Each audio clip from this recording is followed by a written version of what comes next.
Bienvenue sur Trajectoire au rayon X, le podcast qui décrypte les parcours de vie de personnalités qui marquent la radiologie. Un podcast de la Société française de radiologie.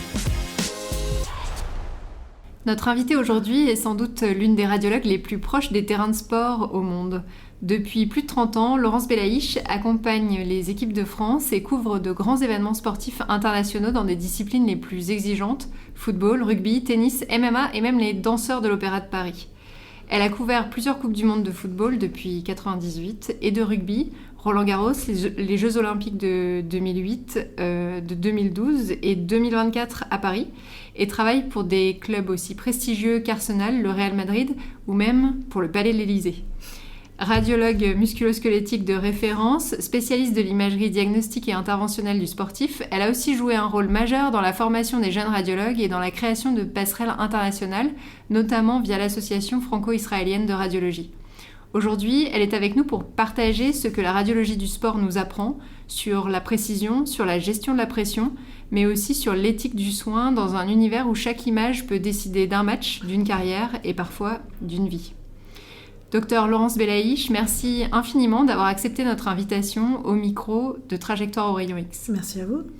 Pour commencer, si vous le voulez bien, je vous propose de revenir un petit peu en arrière.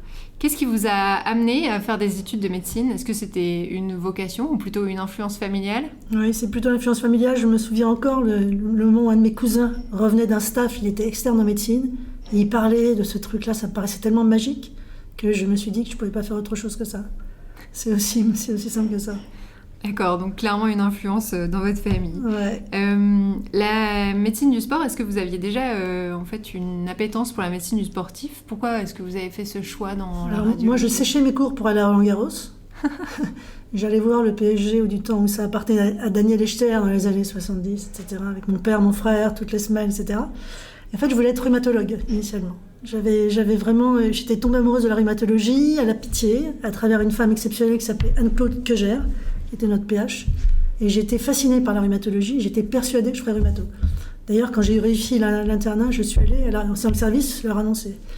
Il s'est trouvé que le premier stage, c'était un stage avant qu'on ait les résultats. Il s'était tombé sur une lettre alphabétique, j'étais au bout du classement. Et il n'y avait pas de rhumato, vraiment. Donc j'ai fait de la radiologie en me disant, en rhumato, la radio, ça va forcément me servir. Donc on était en banlieue, j'étais à Montfermeil. Et je suis tombée sur un service où ils étaient que des radiologues de ville qui connaissaient super bien leur métier, des manips super sympas. Et je me suis rendu compte qu'en fait, c'était hyper vivant, qu'on travaillait en équipe. Moi, ce que j'adore faire, c'est travailler en équipe. Qu'on était au contact des patients, contrairement à ce que l'image de la radiologie peut donner. On a l'impression que ce sont des gars derrière des ordinateurs qui ne voient pas les patients ou autres. C'était l'inverse absolu. Et tout ce qui était technique, je me suis dit que c'était certainement en évolution, que ça allait être extraordinaire. Et du coup, j'ai complètement changé mon fusil d'épaule. Et j'ai fait que de la radiologie après.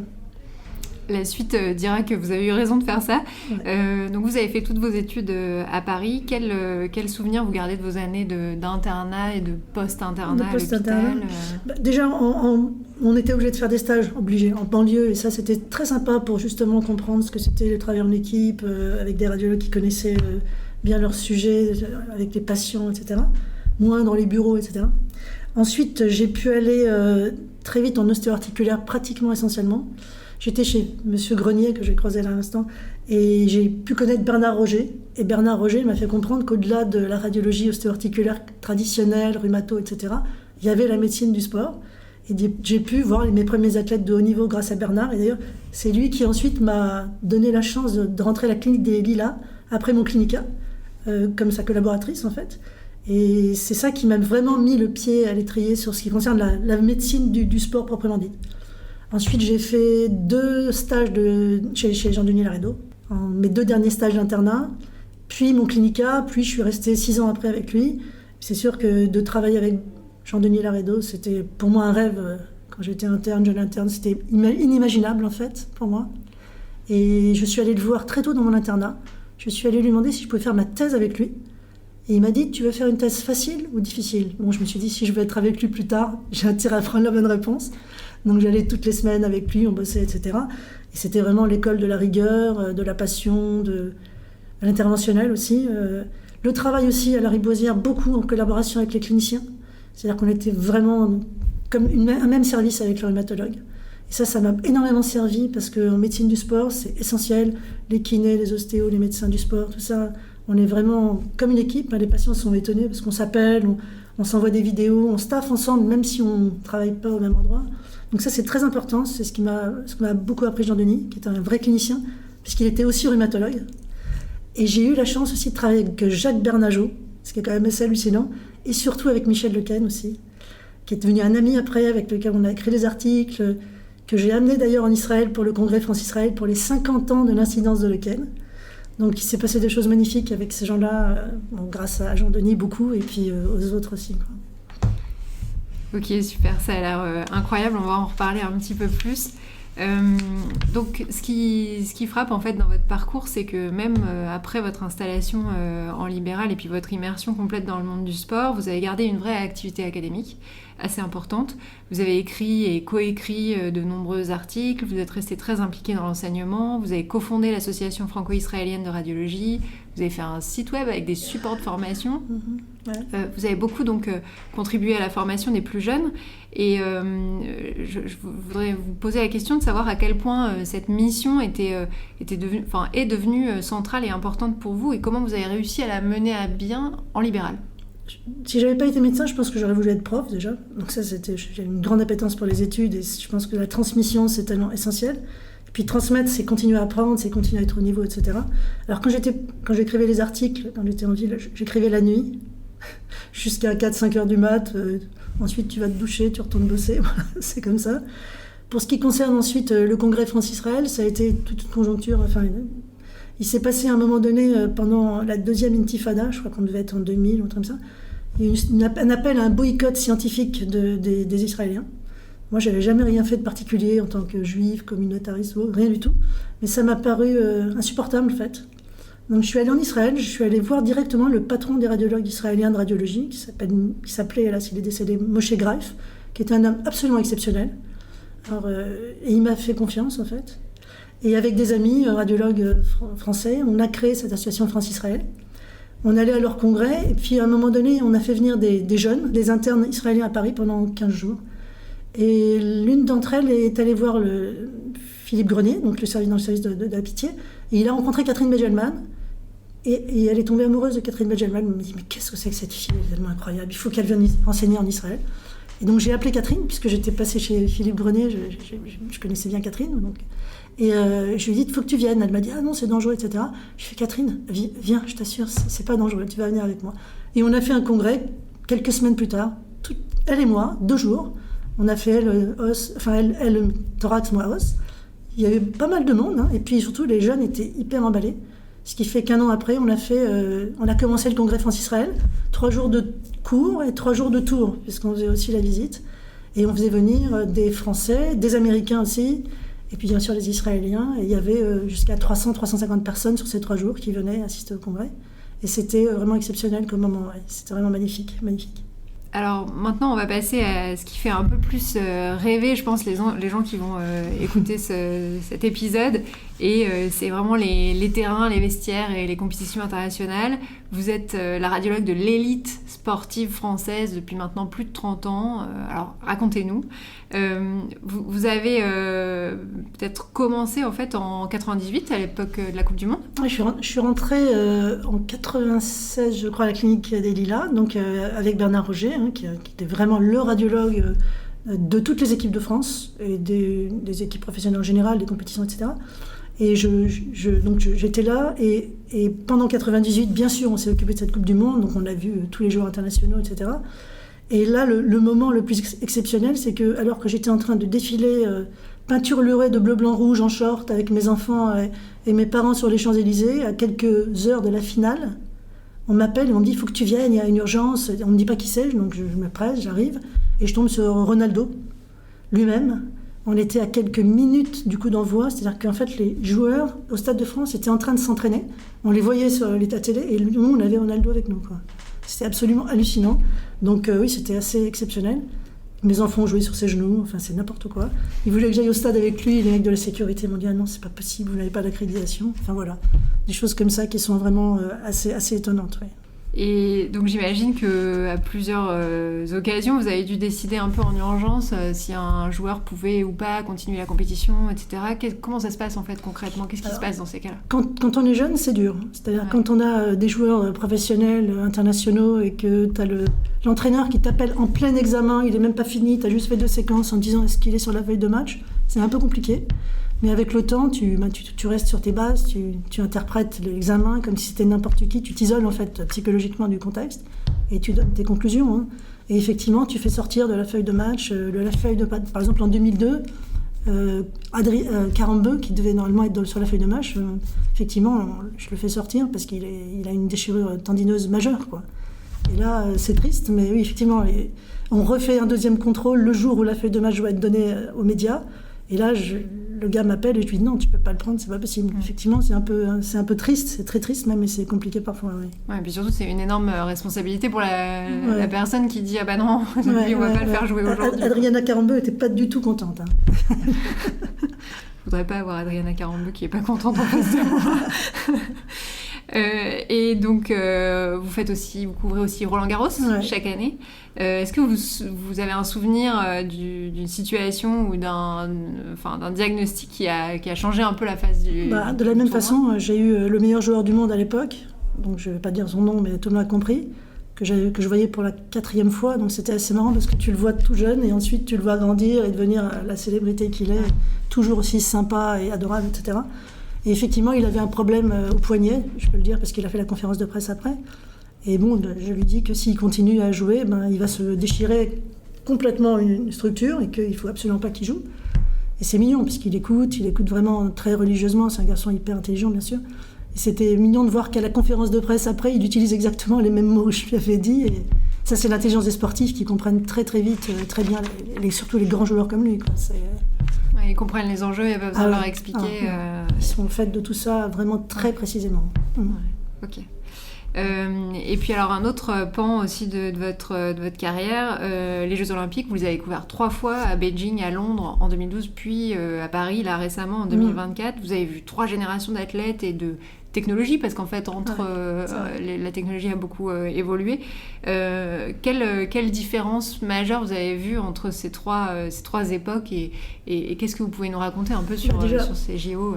Déjà Beijing c'était à distance, en téléradiologie, parce que j'avais créé à ce moment-là par une société qui s'appelait Global Imaging. C'était une petite société à l'époque, on a été leur premier client à Bachaumont. Un logiciel qui me permettait d'aspirer les images à distance. C'est-à-dire que le patient, le joueur, l'athlète avait son CD, il rentrait le CD dans son ordi, il allait sur le site qu'avait créé Hervé Bacland, qui était l'originaire, et j'aspirais les images. Donc ça me permettait en téléradiologie, déjà à l'époque, de faire ça. À Londres, j'étais sur place, donc ça c'était absolument incroyable d'être sur place à Londres. On passait notre journée dans le village, à attendre de 8h du matin à 8h du soir qu'éventuellement un athlète arrive. Je crois que j'ai dû voir 15 patients en 15 jours, c'est pas beaucoup, tant mieux. Mais surtout, tu te balades dans le village, tu as tous ces athlètes du monde entier qui arrivent, qui sont les uns plus beaux que les autres. Et puis les sports se succèdent, donc tu vois au début les sprinteurs, les basketteurs, etc. À la fin, tu vois les marathoniens arriver, les coureurs de fond. Ce sont des gens du monde entier, c'est un côté extrêmement magique. Vraiment magique. Et ensuite, tu es au contact de tes athlètes que tu suis, parce que j'ai fait 10 ans d'INSEP à l'époque, et c'était les athlètes que je suivais régulièrement. Certains qui échouent et tu les consoles. Certains qui sont successful et qui partagent leur joie et qui te disent des fois merci d'avoir fait l'injection, ceci, cela. Enfin voilà, c'est assez sympa. Et puis aussi être au village avec tous les athlètes, au Club France, on s'est bien amusé quand même. J'ai pas de doute. Et vous aviez quoi en fait comme modalité d'imagerie à disposition? On avait un échographe en fait. L'échographe. J'avais l'échographe. Vous avez tout fait avec l'échographe? Non, pas du tout, parce qu'en fait il y avait 2 IRM, un scanner dans le village, dans la clinique du village. Et en fait moi j'accompagnais les athlètes pour faire leurs examens. Et les manips ne comprenaient pas qu'il y a un radiologue avec les athlètes. Parce que les radiologues qui interprétaient les images officiellement, qui étaient donc des Anglais, étaient au 3e étage de la clinique, alors que les machines IRM et scan étaient devant la clinique dans des gros camions. Et aucun radiologue ne mettait les pieds dans les camions. Et j'étais la seule à y aller, en fait, a priori. Ouais. Et je leur demandais de nouvelles séquences, je leur demandais de changer les protocoles, il y avait des protocoles préétablis, genoux, pieds, machin, etc. Et ils me disaient, nous, on est obligé de faire les séquences, mais si tu veux qu'on t'en fasse d'autres, oui, il n'y a pas de souci. Et je leur expliquais pourquoi on faisait cette séquence, etc. etc. Ouais, toujours la clinique, en fait, quand même hyper importante sur l'imagerie ostéo-articulaire. Ah oui, complètement. Et là, je me rendais compte qu'en fait, les gars ne voyaient pas leurs patients. Quoi. Et pour moi, c'était une découverte, en fait. Ouais. Oui, c'est pas la culture que vous avez française, dit, en tout cas. Oui, absolument. Et puis donc, on en a parlé un petit peu, mais vous avez travaillé à distance en fait, et notamment pour des équipes de foot, dont Arsenal, le Real Madrid, etc. À une époque où, c'était vraiment les débuts de la téléradiologie, c'était pas du tout aussi développé que maintenant. Donc, quel regard vous avez sur la téléradio ? Qu'est-ce que ça a apporté ou comment ça a influencé vos pratiques en fait ? Alors, en s'occupant des équipes de France et des athlètes internationaux en général, ils sont tout le temps sur tous les terrains du monde. Typiquement en tennis, ils passent plus de 40 semaines par an en dehors de la France. Ouais. Donc l'idée justement, c'était de créer ce logiciel qu'on a créé avec Hervé Batland. J'avais été au RSNA, j'avais fait tout le tour, il n'y avait aucun truc comme ça. Les gens, ils savaient faire du point à point. Mais moi, je leur disais non, mais mon patient, il va être à Londres et ensuite il va être à Pékin, et j'ai besoin d'un truc. Et personne ne savait faire ça. Donc Hervé nous a pondu ce truc-là en 3 jours. Un truc hallucinant.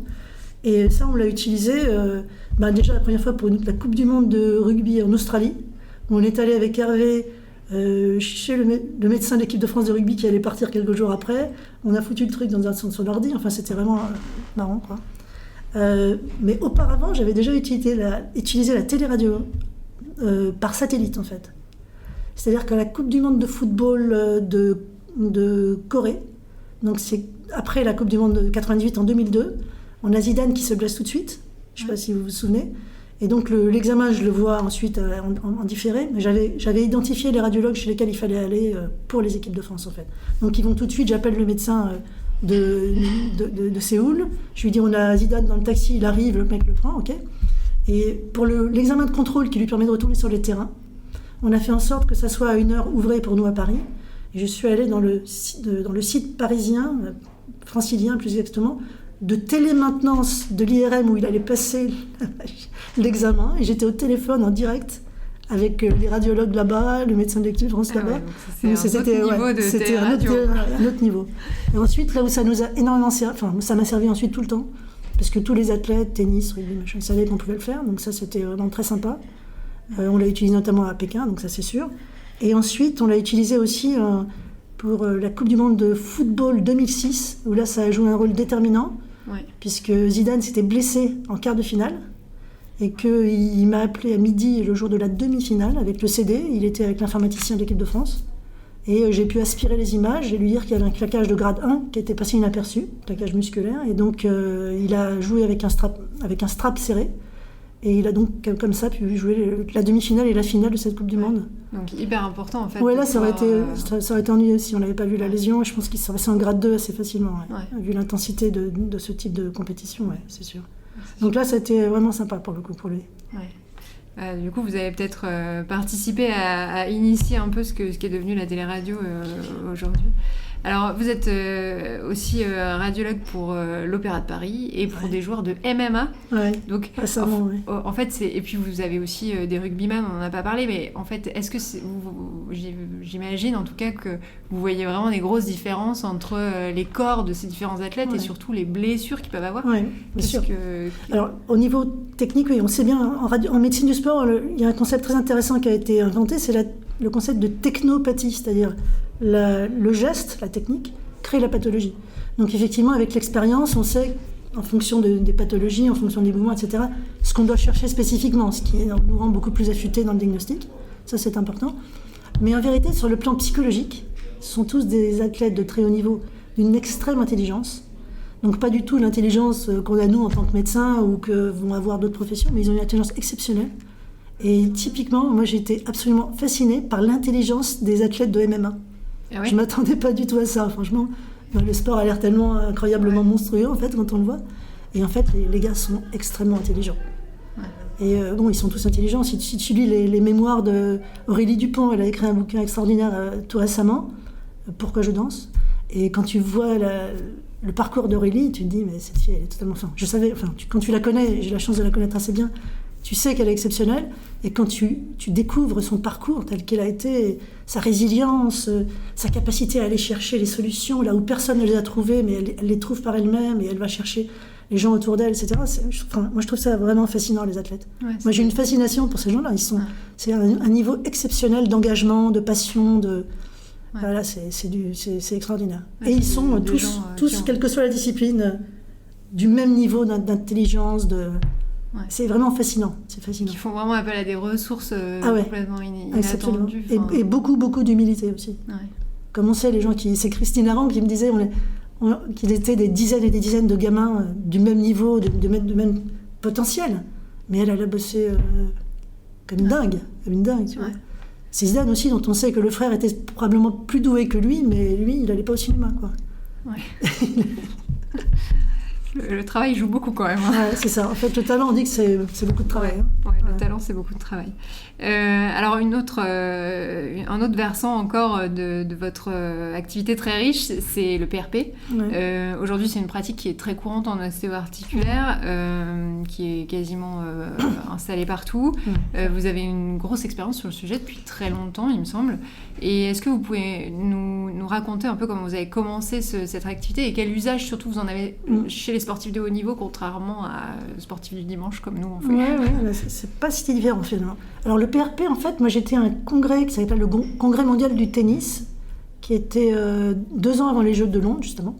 Et j'ai vu, on était avec un collègue, Jacques Parier, qui est un médecin du sport aussi très renommé, et on voyait qu'il n'y avait que des communications là-dessus. On s'est dit, c'est dingue. Et Jacques me dit, il faut que tu t'intéresses à ce truc-là, etc. Bon. Je rentre et un de mes amis proches, Christophe Charousset, qui est un des meilleurs chirurgiens de l'épaule avec lequel je travaille au Lila, justement, on mange ensemble et lui-même, pareil, il me dit, mais qu'est-ce que c'est que ce truc ? Et on s'est dit, bon, on va commencer. Donc on a commencé avec Christophe, j'amenais sur mon scooter mon échographe portable à son cabinet tous les mardis matins. On avait des athlètes qui venaient, on prenait un patient chaque heure, on faisait super attention, etc. Machin. Et au final, voilà, ça s'est développé ensuite de façon exponentielle. Et c'est extraordinaire. Au début, on les utilisait beaucoup plus pour les lésions chroniques, des chirures chroniques qui n'en finissaient pas chez nos athlètes, tendons, muscles, ligaments. On utilise toujours cette indication, est toujours vraiment une indication principale, mais on l'utilise aussi dans les lésions aiguës. Je me souviens d'une de mes athlètes préférées, qui est Vanessa Bosla, qui s'était fait une petite fissure du tendon d'Achille, donc une grande perchiste, 4 Jeux Olympiques, championne de France, championne du monde. Elle vient un jour et elle était en prépa avant des Jeux, etc. Elle avait une micro-fissure du tendon d'Achille, je l'ai injectée, 10 jours après, elle ressautait. C'est-à-dire que des fois, il y a des choses, on ne comprend pas pourquoi ça va si vite, mais ça peut aller très très vite aussi en aigu. Et maintenant, depuis quelques années, on l'utilise aussi sur les lésions méniscales périphériques, puisqu'on sait que c'est la zone rouge du ménisque, hypervascularisée, donc notamment tous les conflits ménisco-tibiaux qui sont une des grandes causes de douleurs de genoux, notamment chez les gens qui courent, courses de fond, etc. On l'utilise bien sûr pour tout ce qui est ligamentaire, tendineux, même dans les ruptures partielles du LCA. Ouais. Ah oui, sous réserve de, bien sûr, une immobilisation prolongée, la kiné qui vont bien avec, etc. On le fait depuis quelques années maintenant et on a d'excellents résultats. Alors les gens pourront toujours vous dire, oui, si c'est partiel, ça va cicatriser. Oui, enfin, on les suivait déjà avant, ces gens-là, et on voit que maintenant le diagnostic, le résultat fonctionnel exceptionnel, et même sur les images, des fois, je ne sais pas que c'est un contrôle, je ne vois même pas qu'il y a une rupture, quoi. Alors que j'ai les images d'avant et je vois qu'effectivement, il y avait une vraie rupture. Donc il y a plein de possibilités maintenant. Les lésions, les impactions ostéochondrales.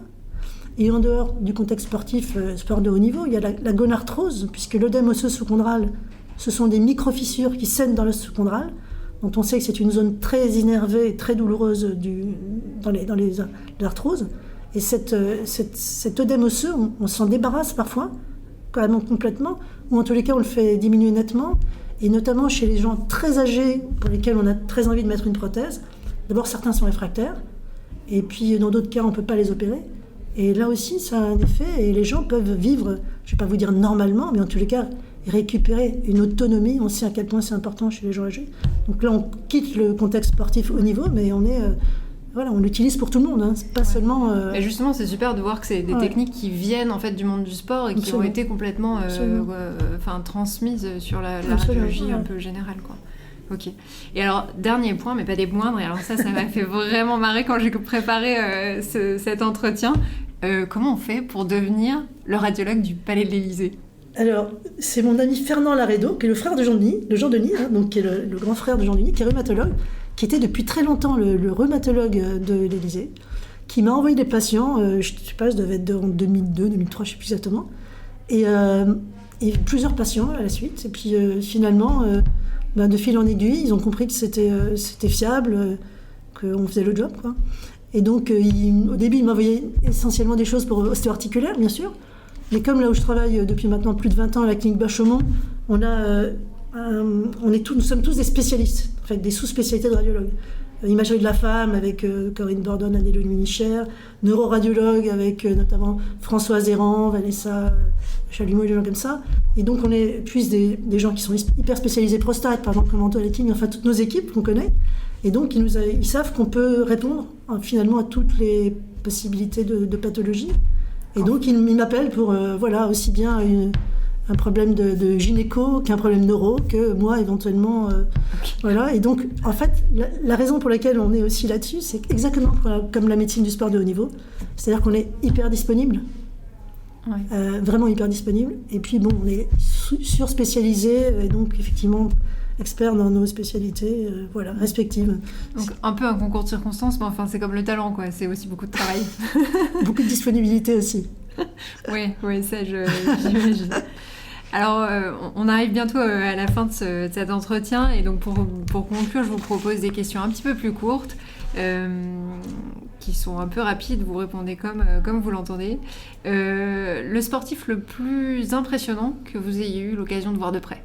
Alors, je ne peux pas choisir entre Zidane et Nadal, c'est pas possible. Bon, d'accord, on en aurait eu deux pour le prix d'un. L'examen le plus improbable que vous ayez eu à faire en urgence? Mais clairement, l'examen de Ronaldo, alors qu'on est à quelques minutes de la finale, c'était hallucinant. C'est complètement dingue. Si vous pouviez changer une chose dans la prise en charge radiologique des sportifs aujourd'hui? En fait, il y a l'INSEP, c'est vrai que c'est super l'INSEP. Moi, j'ai travaillé 10 ans à l'INSEP, mais comme c'est pas privé, en fait, en privé, on a quand même une souplesse que les institutionnels n'ont pas. Donc il faudrait créer une structure un peu comme Wolfhard Munich avait il y a un gars qui s'appelle Wolfhard Müller qui est à Munich, que tous les athlètes connaissent, et il a une espèce de truc privé où il y a depuis le kiné, l'ostéo, le nutritionniste, le médecin du sport, l'ortho, le radiologue, et tout ça dans une équipe hyper disponible. Faire un espèce d'écosystème spécifique. Et que tous nos athlètes de haut niveau aient accès à un groupe comme ça qui puisse relire leurs examens à distance. Ils ont fait l'examen parfois à l'étranger, parfois ailleurs, dans des centres pas forcément spécialisés, et que tous les gens qui sont considérés comme des athlètes de haut niveau, c'est-à-dire dans nos équipes de France en vérité, puissent avoir accès à nous en fait.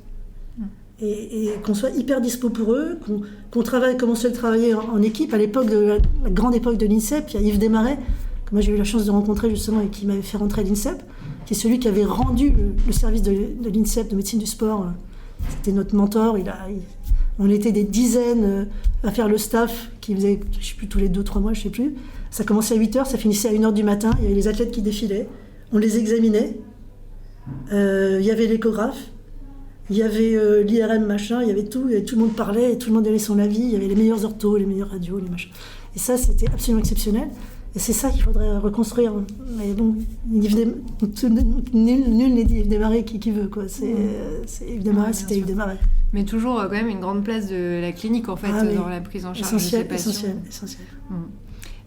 Une qualité indispensable pour être radiologue du sport? Disponibilité. Faut pas compter ses heures et répondre au téléphone. Moi, j'ai interprété à 3h, entre 2h et 4h du matin, des États-Unis...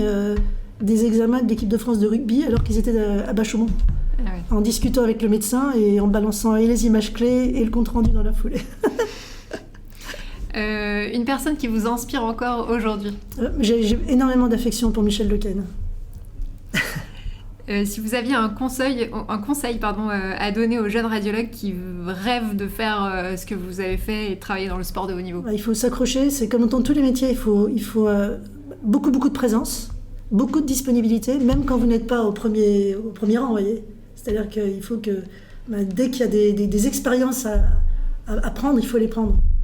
En se disant que c'est comme ça qu'on apprend sur le terrain, au contact des autres. au contact des cliniciens. Ma passage au Lila, ça a été essentiel. Il y avait des chirurgiens, des médecins du sport, des radiologues, on était tout ça. Ça brassait. Les gars sortaient des salles de consulte, ils venaient te montrer des dossiers que tu n'avais pas fait. Tu discutais avec tout le monde. Enfin, ça, c'est... Et il faut, faut en prendre, quoi. Faut avoir bossé des heures et des heures et des heures. Et le mot de la fin, en un mot ou en une phrase, pour vous, la radiologie du sport, c'est quoi ? C'est une passion. Sinon, vous ne donnez pas tout ce temps que vous avez pour ça. C'est pas possible. Ok, et je crois que ce sera un très bon mot de la fin, effectivement. Donc merci infiniment, Laurence Belaïch, pour cet entretien empreint de beaucoup de passion, de beaucoup d'enthousiasme, avec des anecdotes qui, je pense, vont faire rêver plus d'un.